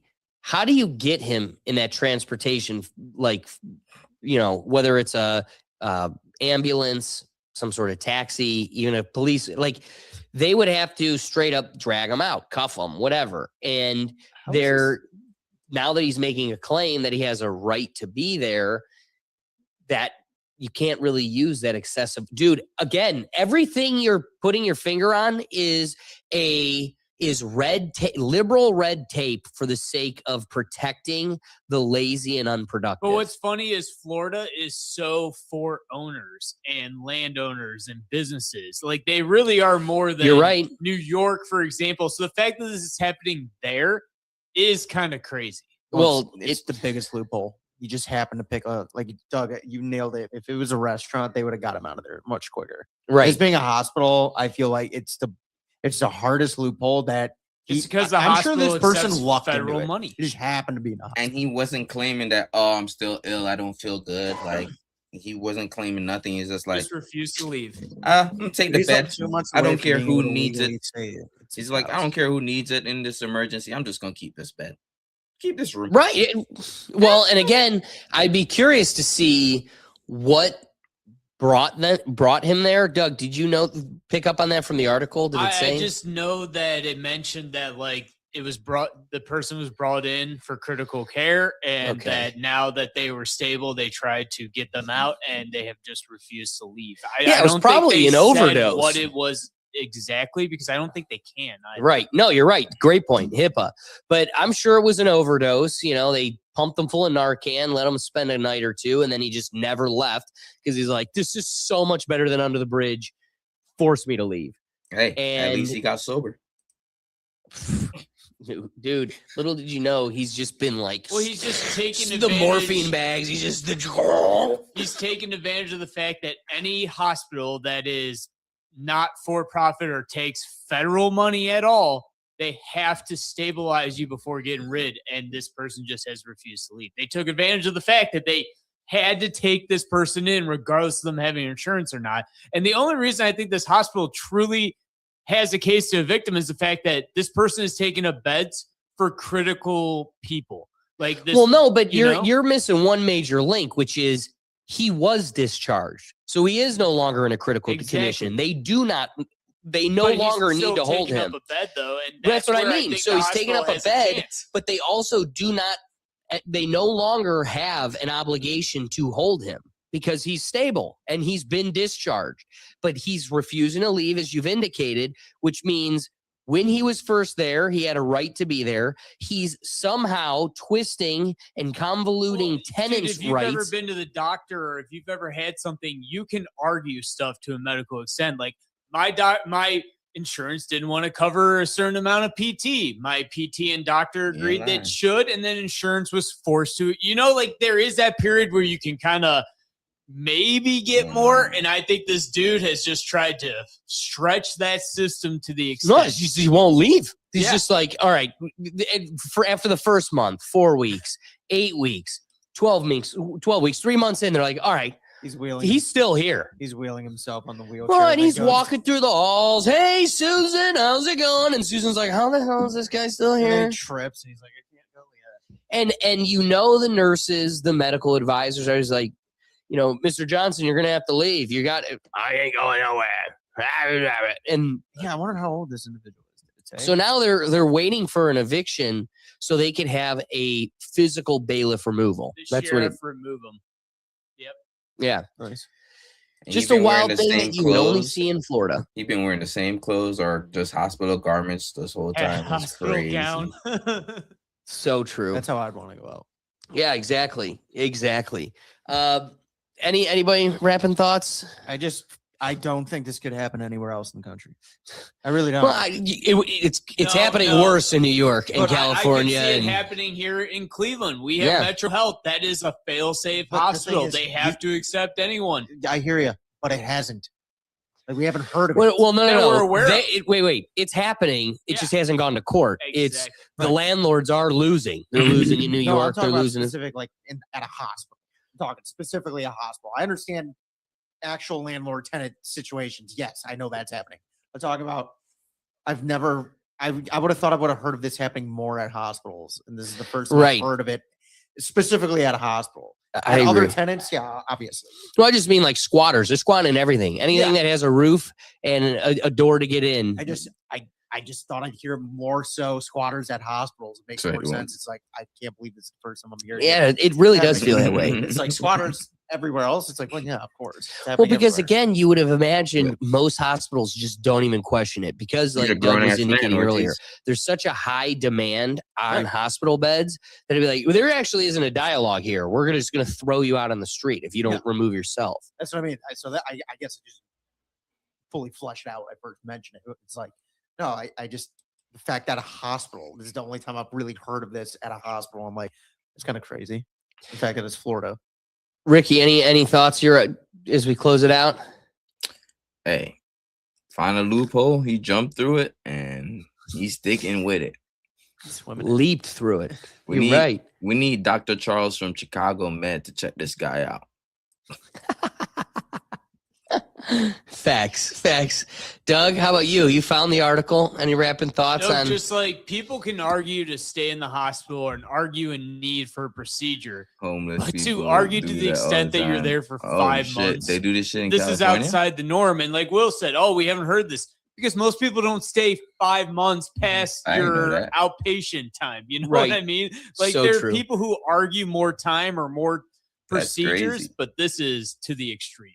This individual is technically 2 months now away from on his tax return being able to say the hospital is his legal residence. And it's probably That's a tax-free insane. residence Like, he- too, right? He legally would have to do that. That's absurd. You're right.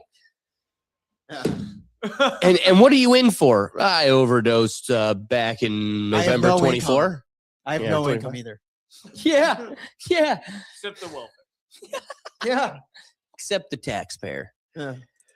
So what's the takeaway here? This isn't just a hospital dealing with one stubborn patient. It's a symptom of a system that rewards entitlement and punishes responsibility. When laws and policies are so heavily weighted towards tenants, the productive members of society, landlords, healthcare institutions, taxpayers are left carrying the costs while basic justice is deferred or denied. 5 months of occupying a hospital bed without consequences isn't a medical story. It's a social and legal story. It's about the unintended consequences of overprotecting one group at the expense of everyone else. When occupancy rules are ignored, eviction rights are constrained, and property rights are devalued, we're not just bending the rules, we're breaking the social contract. The question becomes, if hospitals can be held hostage like this, what happens next? Offices, classrooms, apartments, any space where productivity and responsibility meet resistance could be similarly disrupted. The system has to find balance, or we risk normalizing scenarios where the unproductive are legally empowered to occupy space indefinitely, while those who maintain society are left powerless. This isn't hypothetical. This is happening now. And the broader lesson is clear. Policies must protect rights without destroying accountability, or society pays the price in beds, in homes, and in fairness itself. Ortiz, All right. look at this shit. My dog. Look at my dog Pitbull. Look at my dog Pitbull. A dog pitbull outside, bro. I found her Instagram page. Look at dog. She fake pregnant and shit. Just gonna head I'll over be back to it. the I'll neuro stay gym. back. Yeah. All right. What do we got for our topic today? Oh, I was hoping with Doug being back, we were gonna get the wiki hole, but that's okay. So we have the Rizzler. Instead, we get the Rizzler, which Dude, he was just on like WWE like a week ago, I guess. yeah, he's the man. Yeah, he's still going. Boom. Boom.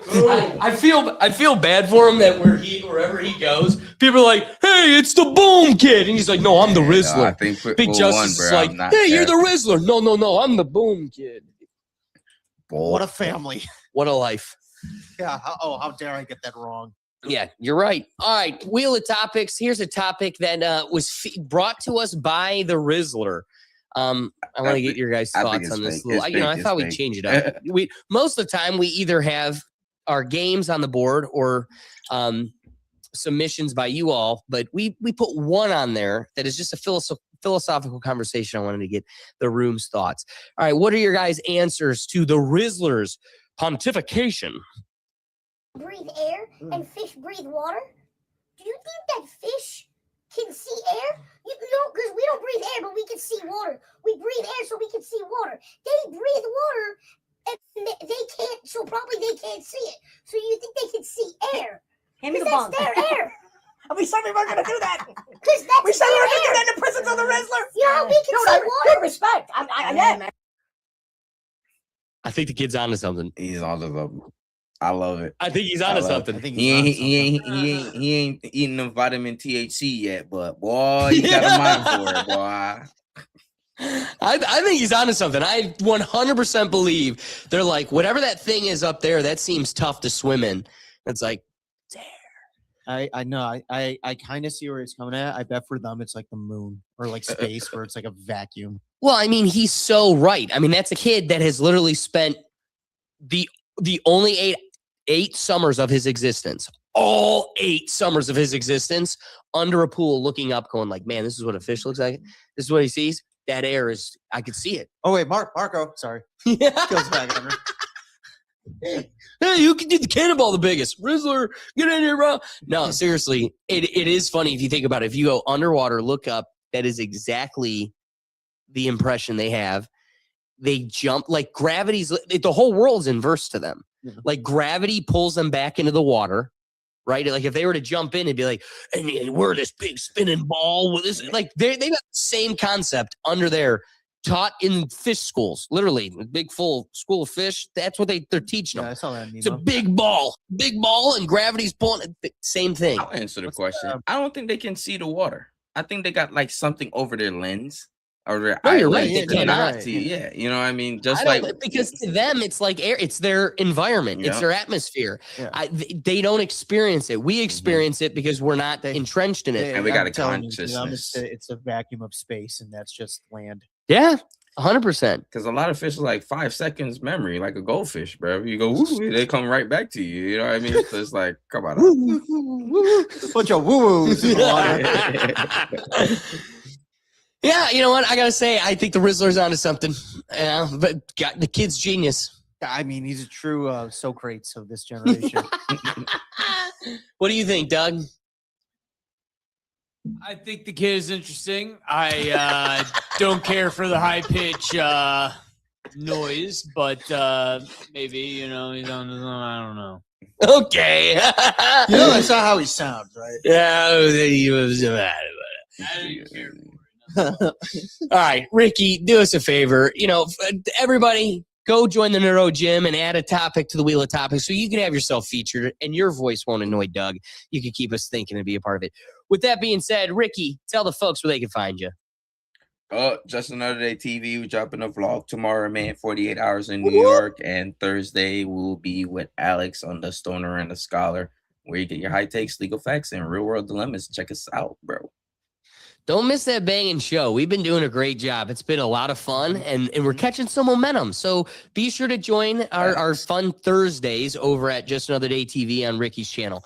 That being said, guys, we appreciate you joining us. We made you laugh. We made you think. The best thing you could do to support this show is be sure to hit that like button, hit the subscription and notification bell, because we're here each week and you don't want to miss us. But the best thing you can do to support what we're doing here is drop a comment. We want to hear from you. The whole purpose of the live show is to add your input and add a little dynamic to our dialogue here. But then also be sure to share, because if you like, then someone else you know will too. And we're up against algorithms that just don't want to see us They succeed. get high off the air. And that's how That's you why can they help beat us you up kind of flipping break when they through get and up. have a positive Nah, impact bro, they be on the dying. folks. I want to say shout out and thanks to the people like Brad Richardson and everybody else. They Like be I said, the whole dying purpose of the live overseas. show is to get you involved. So we appreciate everybody that hopped onto the comments section to help us dying, bro. bring you a good time tonight. But with all those considerations, be sure to find everything from our Sunday show, the reaction show, where you get a little break. But yeah, here's Pitbull. Cat is out the bag.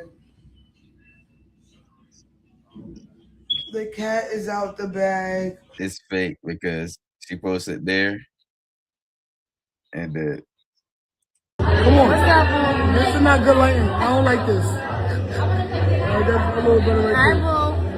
I know, I'm not your fucking boo. Just say hi, pit bully. Just say hi, pit bully, man. Fuck pit bully. Fuck pit bully. No, fuck Anna. All right, fuck her. Fuck. You know, she want to fuck me, yeah. Whoa. Yeah. I only want to fuck Juicy. I only want to fuck Just because she cheating on you. I saw 4 bitches at the party. She cheating. Oh, you are out.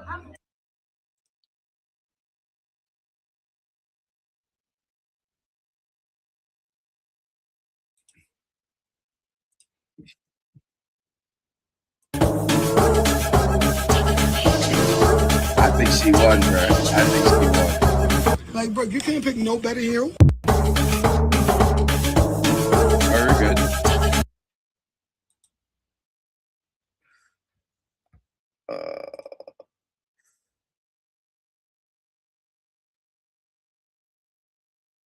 Yes, sir. Yes, sir. Let me know next time I need to get a lemon pound cake or a Reese or something, bro.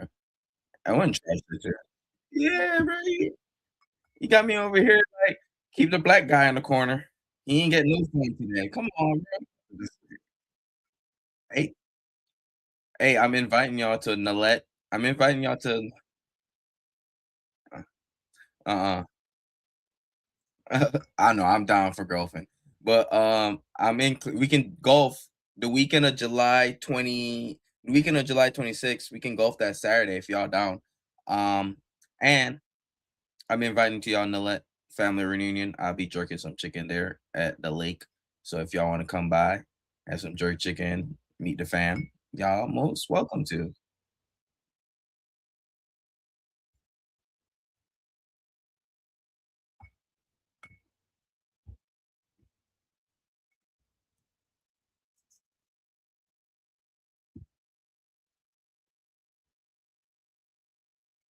Yes, sir.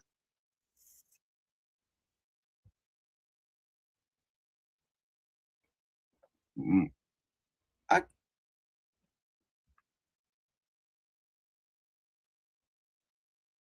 any no, that's good, but everything is in Montego Bay. Everything is in Montego Bay. Where the wedding is, it's a stretch resort. I'll send you all names. It's literally a stretch resort. Yeah, so you can pick whatever resort. If you guys don't want a resort, get a nice villa Airbnb with pool and everything. Gated the community. You can like get okay. So yeah, and there's a lot of option because we have to get like 2 Airbnbs for family and shit. So and all that shit. So okay.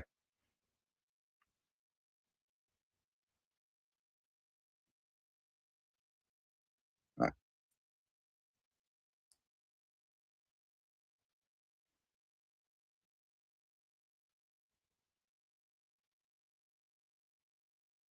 Go. No matter what you're looking for, St. James Montego Bay. That's the main spot. Yes, sir. Yes, sir. They're awful now, bro. They're so bad right now.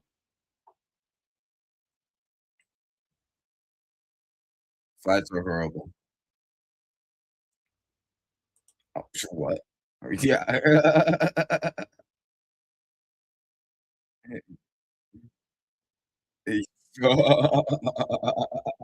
Right. How y'all like the new weed law in Ohio? Like,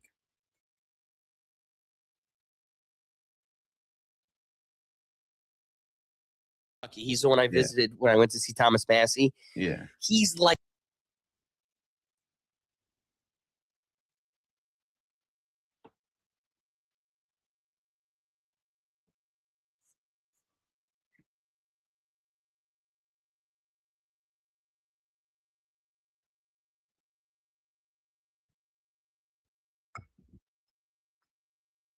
Legal facts. Facts. Facts.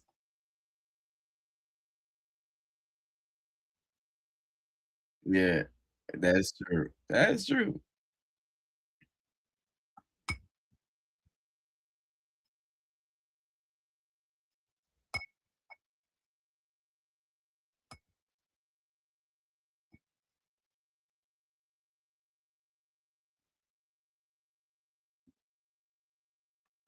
Just yeah.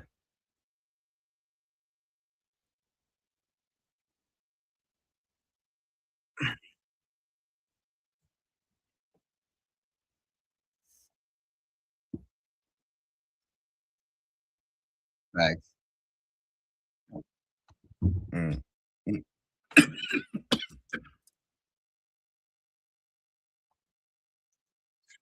Oh, gotcha. All right, all right, all right.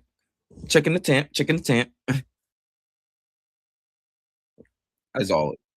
Except for Colombia. I ain't burning no more in Colombia. Fuck that shit. They try to take me down. Yeah. All right, y'all have a great night, man. Thank you. Bless up. Bless up, Doug. Yeah. I'm sick as shit, Brody. My throat hurts. Yeah, this is why I think she won. This is the only reason I think she won, bro. Because she out here showing out and shit. Ladies' night out.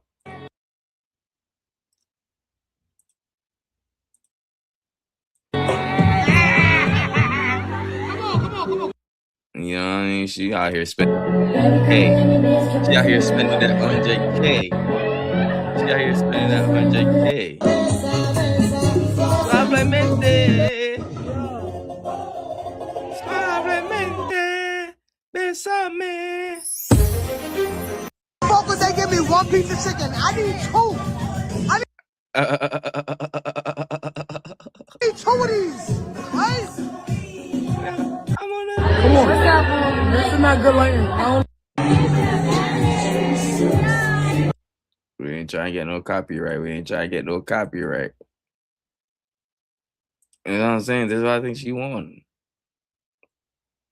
She said, laugh out loud. It wasn't moving. I think the final episode is this week. It said last week. And then you know they always do a reunion and shit. My hair done. Her birthday is Friday.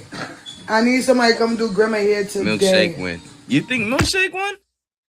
Nah, I don't think Milkshake won. How you know? How you so confident? You're new. I like that you jumped in, but Thursday, 10 o'clock, we watch it, and I invite y'all into the panel, and y'all can come up and we talk as the show goes on and discuss that shit. So come on, subscribe and come back Thursday, because Ortiz right here. You know what, Ortiz, jump up. Show them an example, bro. Jump up, bro. Let me drop the link. And you come on up and we have the panel and we watch the show together and react and talk shit. But why you think Milkshake win? I'm going for my dog Pitbull. This has been my pick from the get-go. Jump up, Ortiz. Jump if you can, bro. Jump up, Ortiz.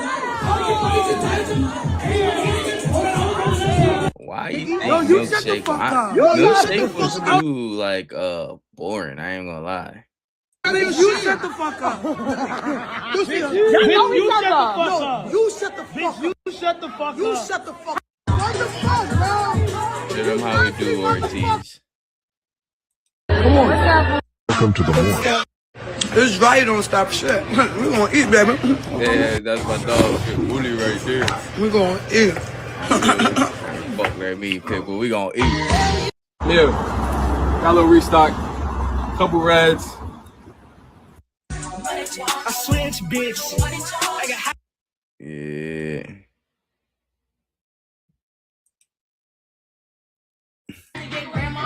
Yeah.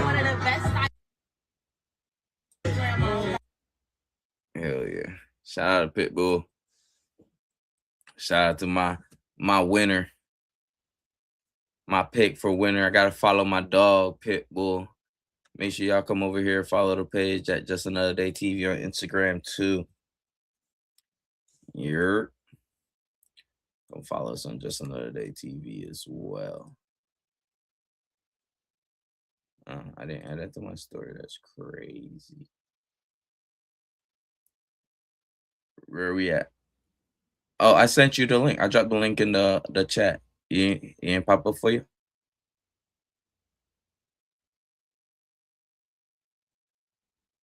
She said milkshake won. That's crazy.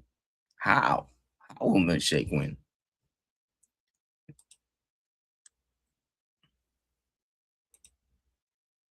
You know, let me see if I can find milkshake page.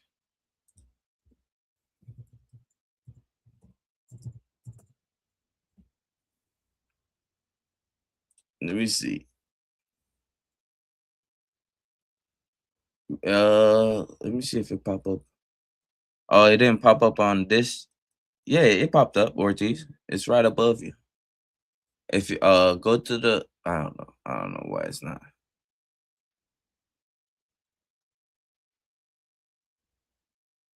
Oh, she got a tat, bro? She got a tat? First lady could have been records. No way. No way. No fucking way.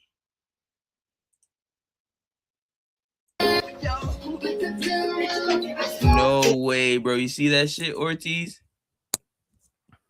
Milkshake, bro. Found her page. Look, she got a fucking tat, bro. I ain't saying what it was, but it could have. When you walk like that. You see that shit, bro? Could have been tagged. First lady, you think that comment might have been right, bro? You think she won, bro? We don't know. We don't know. Maybe. That is crazy. Nah, but she been saying that. Remember, she said the president or some shit. Yeah, she always saying the first lady. She the first lady. It's Food Stamp Day and CBL episode drop tonight at 9. Oh, that was last week. Nah, she ain't win. She ain't Liddy. You know what I mean? She don't look like she got 100. She don't look like she got 100. Damn, she hosting wildin'. interviews, 20 V1s, and more. Oh shit. Milkshake going around. I don't think Milkshake won though. I ain't rocking with that comment. My dog Pitbull. She won. You think so? Didn't she get? Let me see. You know who I want to find? Let me see if I can find Strap real quick. Then I look at me like he. Matumbo. No, Matumbo's out, bro. Come on. She took the seat with her too.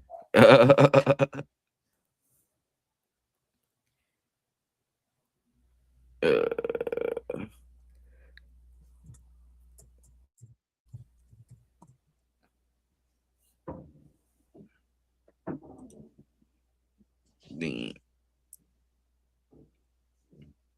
Strap, where your page at?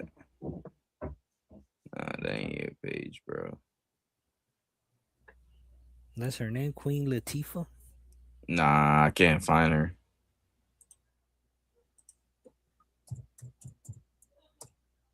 Why is caps on?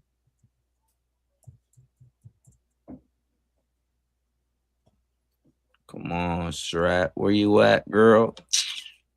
Okay. Damn. Me like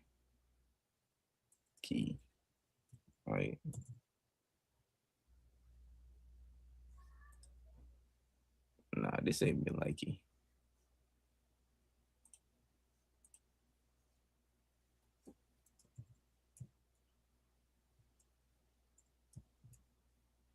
You can't go to Drewski's page and find them there or what?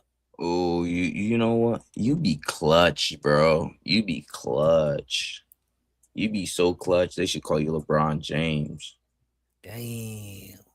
They should call you LeBron, bro. That's how clutch you be, my G. I ain't following Drewski on this one. Compa LeBron. LBG. Let me see. Man, you about to get married, you? Or what? I heard that you about to go to. Oh, you didn't know I'm getting married?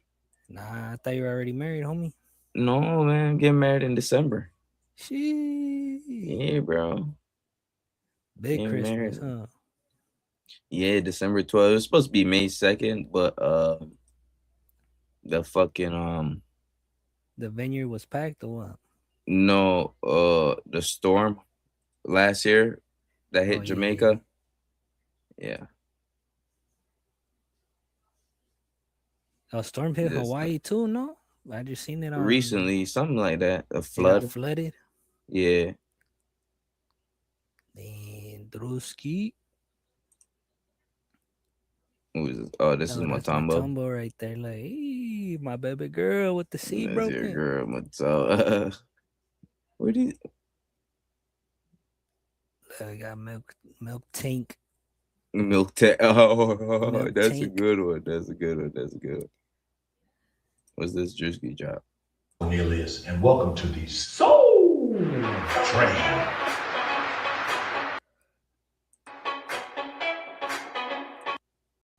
That fool was trying to pretend he was in the 80s and stuff and like in the show. There's a scene where these fools they were hitting lines. Sweetness. Damn, why they not tagged in the show though? Sometimes. Why they not tagged? On their thing, go to his followers. He might follow him. Ooh.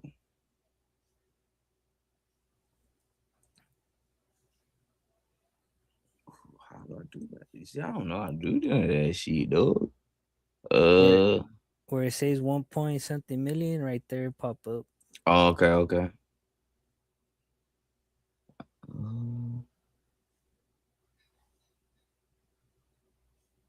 Let's see. Either he's following or he's or they follow him. Oh shit. I went to followers, my phone.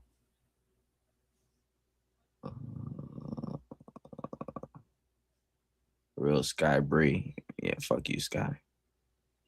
We don't want you. We want the real Ski. thugs. Her name is Sky Ski.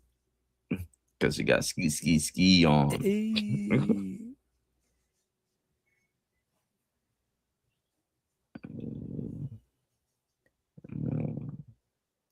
Shit.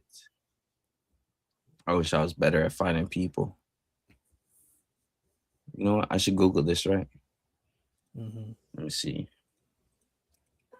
Strap Instagram from Drewski. Could have been love.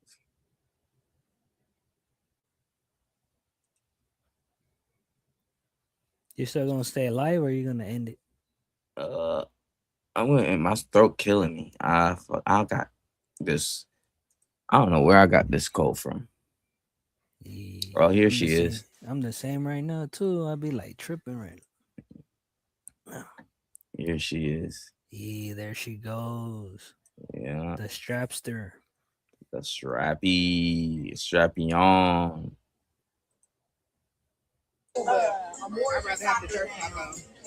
No cap, she do be looking like a dude though, huh? Like She eating, and she look like she talking.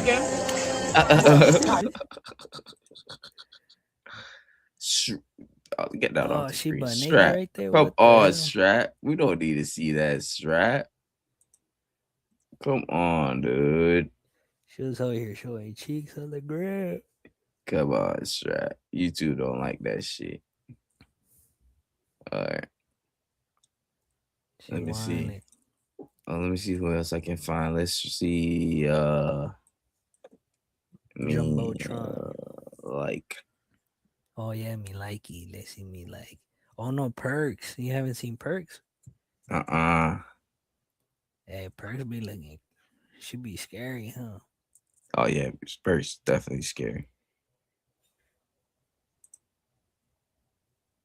She's the type of female to cut your shit off while you're sleeping, huh? Worse. It's time to get you locked up. And come back and be like, I'm sorry, baby. I didn't mean to do that. Those are the ones you gotta really stay away from. She lock you up and then Cry to you tomorrow and be like, it wasn't my fault. Nah, she goes on the phone, on the house phone. You got a visitor and she's right there sitting on the chair right there. You know what? What's me likey's real fucking name, if I could remember? She had a laugh, huh? Yeah, because you'd have found it. Her fucking Instagram probably not something we want to see. We got Perks. Percocet. Molly Percocet. Hey, fuck you, Perk. Why you catch me like that? Put some clothes on, girl. Us with bad hygiene, and you must call them out. You must call these bitches. Over there. Oh shit! Hey! Perk a wild one. Perk a wild one, bro.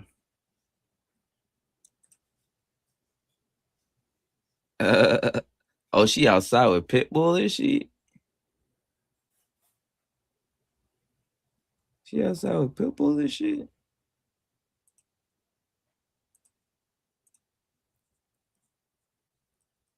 Oh shit, Ed Man, The man, or what's it? the man, yeah. Damn, they're chilling, look, they're having drinks. Mm-hmm. Damn, so it really ended though, the show. Damn, what we gonna be reacting to next? Hey, we gonna find so you know the internet is unlimited, bro. Oh God, huh? A lot of shit on the internet, dog. A lot of shit. And my work schedule gonna be slowing up, picking up, like during the summertime, bro. Like definitely from the end of May till September. Mm-hmm. You're rarely gonna catch a nigga streaming, bro. I go live sporadically when I'm like putting up tents and shit while I'm at work. Shit like that. Damn, it's gonna be busy, huh? Busy. Oh yeah, that's summer my busy today. time. That's the busy time, man. That's time to catch up on bills and shit. I do 2 jobs during the summers. Right now, I just have 1 job. Mm-hmm. So don't be picking up. But Ortiz, man, bless up, bro. Bless up to the chat. We Bless up, outside. Yeah, man. Thursday we back with it. 2 shows, 1 night. Facts. Back Thursday. Yo, chat. Peace in the Middle East. You look like fried geese. We outside. Just another day TV.